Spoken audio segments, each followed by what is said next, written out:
Mengapa buat tuduhan melulu dan kurang sopan menyerang Perdana Menteri dan menganggap saya campur tangan? Apa bukti saya campur tangan?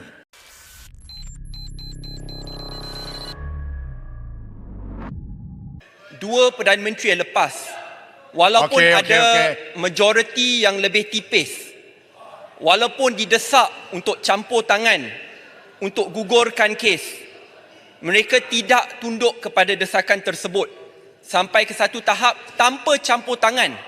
Hakim establish ada kes prima facie. Persoalan yang rakyat ajukan, mengapa walaupun sudah adanya kes prima facie, selepas lebih 100 saksi dipanggil, ribuan dokumentasi dibentangkan di mahkamah, pada minit-minit yang terakhir sebelum keputusan, tiba-tiba pendakwa raya baru yang dipilih selepas yang lepas bersara awal memilih untuk menggugurkan kes tersebut.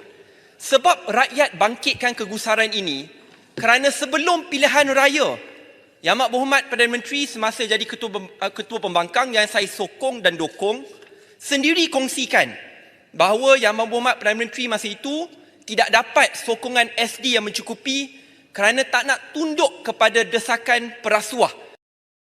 Persoalannya, itu sebelum pilihan raya. Selepas pilihan raya, adakah perjanjian itu berterusan?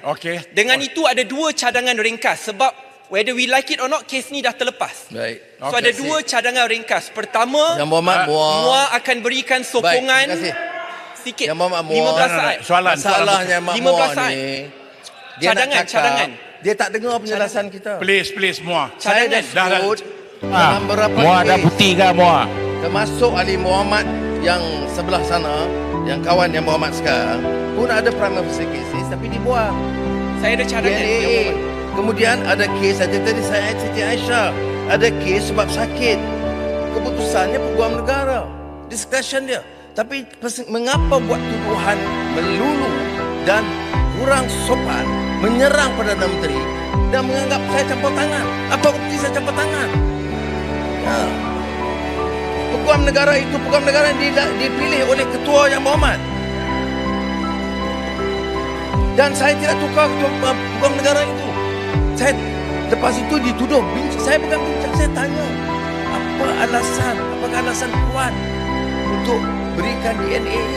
Kemudian SPRM buat keputusan mengatakan siasatan diteruskan dan kalau ada bukti tambahan akan teruskan pendakwaan. Bekas Ketua Angkatan Bersatu Anak Muda atau Armada Bersatu, Syed Saddiq Makan dan bekas Penolong Bendahari Armada Bersatu, Rafiq Hakim Razali, bertindak dari kepentingan sayap parti dan tanggungjawab mengikut perlembagaan parti. Peguam Bela Syed Saddiq dan juga Ahli Parlimen MUA, Gobind Singh Dio berkata, fakta yang tidak boleh dipertikaikan bahawa RM1 juta dikeluarkan daripada akaun CIMB Armada sebagai bantuan COVID-19, Ramadan, Raya dan Kebajikan. Perkara 4.2 Peraturan Armada menyatakan bahawa tujuan penubuhan sayap parti itu bagi menganjurkan aktiviti untuk mencapai tujuan dan matlamat bersatu. Objektif penubuhan parti mengikut perkara 6.10 Perlembagaan Bersatu pula termasuk memperjuangkan keadilan sosial, mengakui kekayaan negara secara adil dan saksama selain membela kebajikan rakyat dan membasmi kemiskinan tanpa mengira kaum dan agama. Beliau berkata demikian ketika berhujah di akhir kes pembelaan di hadapan Hakim Mahkamah Tinggi Datuk Azhar Abdul Hamid hari ini.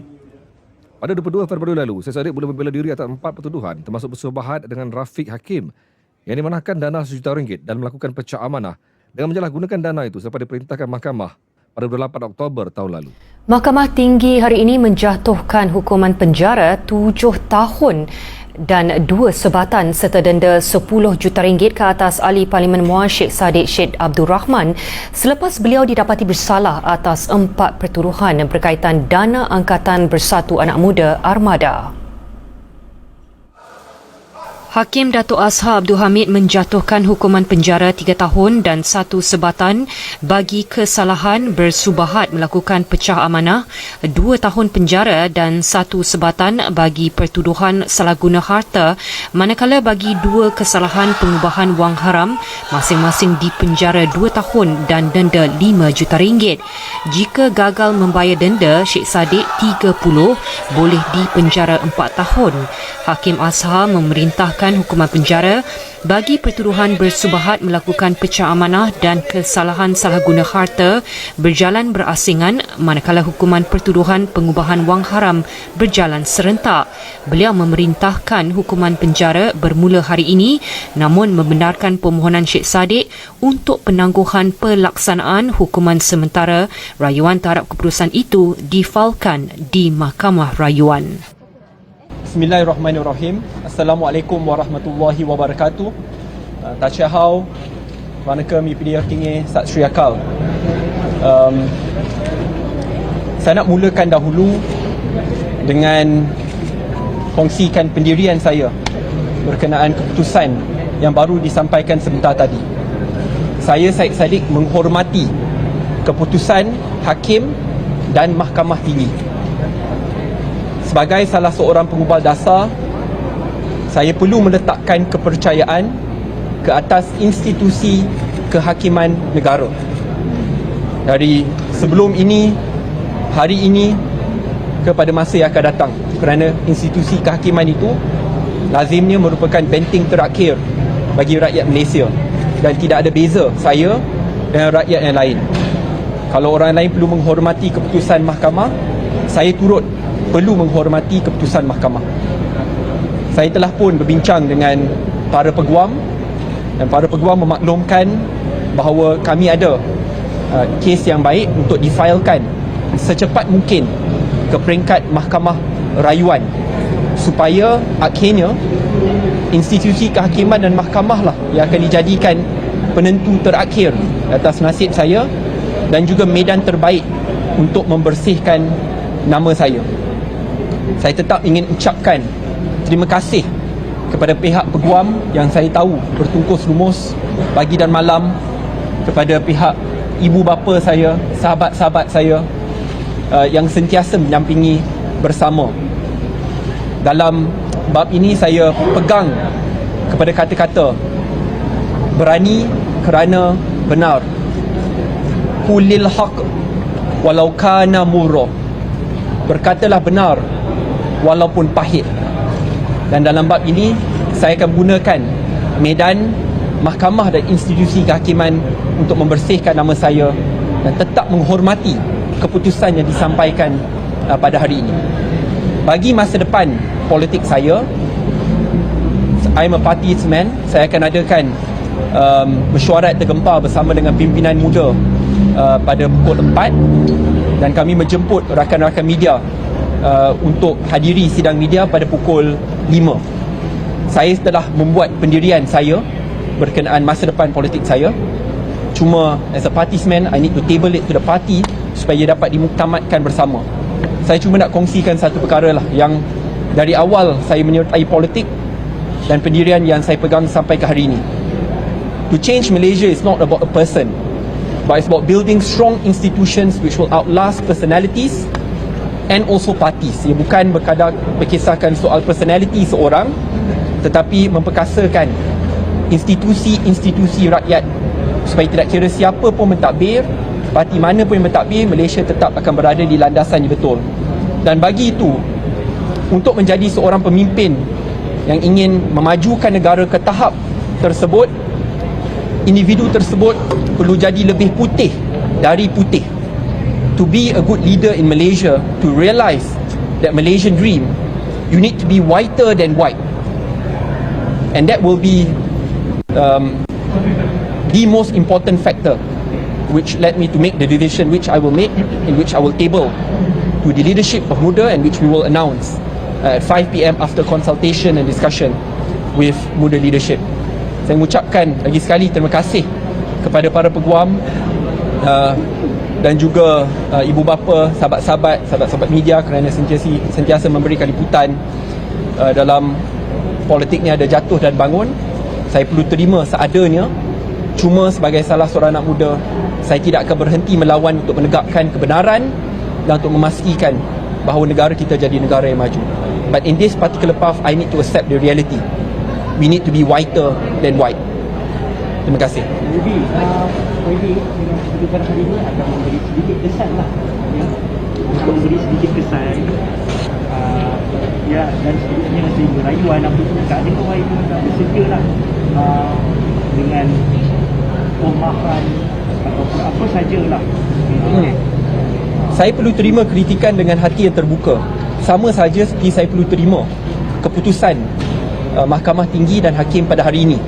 Kerana saya tidak boleh membezakan diri saya dengan mana-mana rakyat lain yang turut diadili di dalam mahkamah. Sebab itu saya nak membersihkan nama saya di dalam mahkamah. Tetapi saya akur dan faham bahawa keputusan hari ini bukanlah keputusan yang mudah untuk ditelan. Iaitu keputusan di mana disabitkan walaupun kita dapat stay of execution and conviction, tapi saya perlu rayu ke peringkat mahkamah rayuan. And I accept it. Saya terima seadanya. Sebab itu saya perlu menghormati keputusan tersebut. Dan kalau ada kritikan, makian, cemuhan, saya terima. Because in the end, lagi sekali saya kongsikan, to become a good leader in Malaysia, you must be whiter than white. YB, is it going to see that your position in Muda? Okay. So, are you giving a hint that you're going to step down? As I shared, do come over at 5 PM during the PC. I personally have made up my mind, actually even before the decision came in, because it is a matter of principle, and I cannot preach something else but do something else. I am beholden to my words and my principles, and as I said, to build Malaysia is not about a person. Okay? Which one? Okay. Okay. Yeah, sure. Thank you very much to members of the press, family and friends.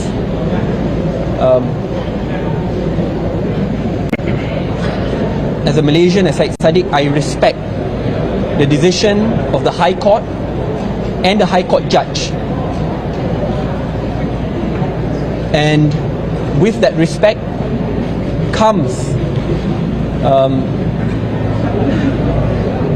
a sense of consistency in defending the institusi kehakiman or the institution of justice. And I'm not here to lambast, condemn or disrepute the institution of justice, because in the end I'm like any other Malaysian and should be judged like any other Malaysian. And on this matter, after discussion with my esteemed colleagues, lawyers, we firmly believe that there's a strong case to be filed in the Court of Appeal to clear my name. And I still insist that the best place to clear my name will be in the Court of Law. And we look forward to filing the appeal immediately. I also shared my vision, where I believe in order to make Malaysia a great country is about building strong institutions which outlast personalities and partisanship. But in order to be that group of leaders, you have to be whiter than white. And I know the position which I'm in today, and that's why I personally have made up my mind on what I intend to do in regards to my position as the president of Muda. And at 4 PM, we will have a parties meeting to discuss about this. And at 5 PM, I will announce not just my decision but our collective decision. But in Malaysian politics, in order to make this country a great country, you have to be whiter than white.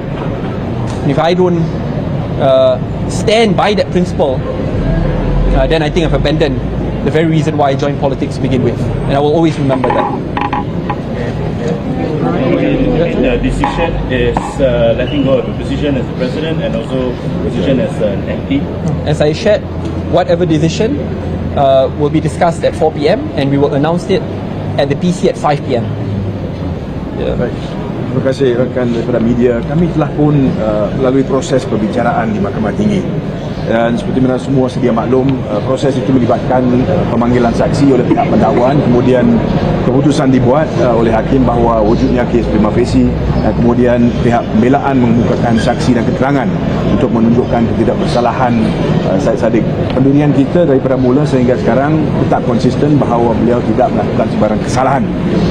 Tetapi hakim telah pun buat satu keputusan, kita menerima keputusan itu buat masa sekarang, dan perintah telah pun dibuat hari ini di mana ada penangguhan pelaksanaan hukuman terhadap sabitan dan juga hukuman. Jadi dalam masa ini proses dia, peringkat perbicaraan sudah pun akhir. Proses yang seterusnya adalah untuk kita memfailkan rayuan. Kami akan failkan rayuan buat pihak Syed Saddiq pada hari ini juga, dan rayuan itu adalah rayuan kepada Mahkamah Rayuan. Selepas itu, of course, there is the next level which is Mahkamah Persekutuan. Dalam keadaan tersebut, kita juga akan memohon agar satu tarikh yang awal ditetapkan oleh Mahkamah Rayuan untuk mendengar kes ini, memandangkan keadaan seperti mana saya sebut tadi, ada sabitan dan juga penangguhan pelaksanaan. Jadi kami harap bahawa dalam masa yang terdekat, selepas kita failkan notis rayuan, kita dapat satu tarikh untuk menghadiri proceeding di Mahkamah Rayuan, di mana kita akan mengutarakan sebab-sebab atas mana kita meneruskan dengan pendirian kami bahawa memang tidak ada berlaku sebarang kesalahan yang berlaku, but that is a process that we will proceed from here. We will take that in the Court of Appeal. So for all of you who don't understand the process, we have been through the trial process in the High Court. Trial means it's a forum where the prosecution calls its witnesses, then the other judge decides whether it's a prima facie case, and if he decides there is a prima facie case, like in this particular case, then the defense is called, and it's for us to put forward our defense through witnesses and evidence, which is what we did, and ultimately it's for the learned judge to make a finding on the guilt or otherwise of the accused. Now, Syed Saddiq has consistently maintained his innocence from the start, but of course the learned judge has made a decision today. We accept it for now. The process is for us to now take it to the next level, which is to the Court of Appeal. We will file the notice of appeal by today itself. I have also instructions to write to the Court of Appeal to see if we can actually get an early date so that this appeal could be heard as quick as possible. And of course, subsequent to that, there is another level of appeal, which is the federal court. So, masa sekarang, that's the position. Syed Saddiq has been granted a stay of execution, which means that there is a stay on both conviction and sentence, which means that he will be able to continue his duties as member of parliament, and also, of course, be on bail pending that appeal. So I hope all of you all understand that that's how it works. I akan difilekan petang ini. YB. Yes, today. YB. Today. Yes. Is this the first time the politician will receive the rotan punya sentence? Sebab I have to check on that because you see, insofar as the hukuman sebatan is concerned, there is an age limit. Under the criminal procedure code, after you are a certain age, then of course there is no rotan. So there are different cases. I'll have to check on that. but that one also stay, right? Yes, stay as well. Some of the observers said that this is the beginning of the end for you and for your party that you founded. What do you have to say about that? Is this the end? As I shared, when I joined politics, it takes a certain iron in a person to really march forward to bring change to this country. At the state which I'm in, if I don't fit the standard of being whiter than white, I have a principled decision to make. And until I clear my name in the court of law, I think that's a principled decision which I have to hold on to ensure that I don't lose sight of why I joined politics to begin with. And in politics and in any party, no person is bigger than the institution. Similarly, in Malaysia, no person is bigger than our Malaysian institutions.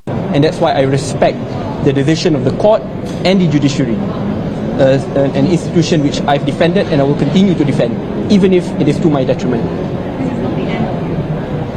What about your party? You're the only MP. I believe, again, when it comes to party matters, we'll do a press conference at 5 p.m. And at 4 p.m. we'll have a meeting. But just a very brief comment about that. Like a country, no person is bigger than a party. YB akan buat bisik dekat mana? Itu sedang media petang ni? Besar kemungkinan dekat rumah ex-pejabat parti. Sebab kita low cost high impact. Sebab kita tak ada pejabat rasmi, so dekat situ lah. Nanti saya akan kongsikan alamatnya nanti. Rakan-rakan media nanti akan dapatkan lah. Thank you. Okay, Baik. thank you very Terima kasih much. semua. Terima kasih.